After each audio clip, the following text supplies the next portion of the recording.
is the College Republicans from MSUM. It's great to have good, youthful, conservative leadership amongst us. And would you please welcome the president of the College Republicans from MSUM, Danielle Saul. Danielle, come on up here.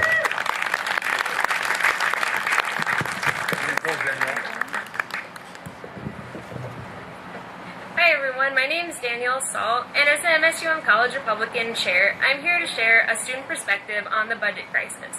As a college student, I can honestly say that a budget compromise is the last thing that we need. Many of my fellow classmates would tell you the exact opposite, that not only can the rich pay more, but should they pay more. We have been told in our classes over and over that being successful and making lots of money is bad, while we are being shown that if you do not work, you're often rewarded. This mentality needs to end now with my generation, and you have the chance to show us that hard work and perseverance are two characteristics that will not be forgotten.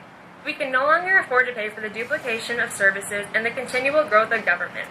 It is time to say that enough is enough. According to the Congressional Budget Report, by the time that my generation starts to lead in 2020, the debt held by the public office will be almost 100% of the GDP.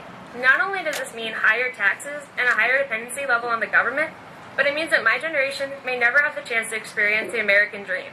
But if we start to rein in spending in areas such as higher education, we will begin to see the free market effect. This will result in a higher quality of education at a much more affordable price.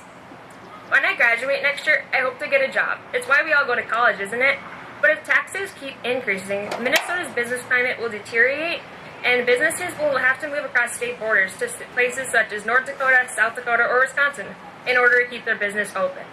Minnesota can no longer afford to remain the fourth highest tax state.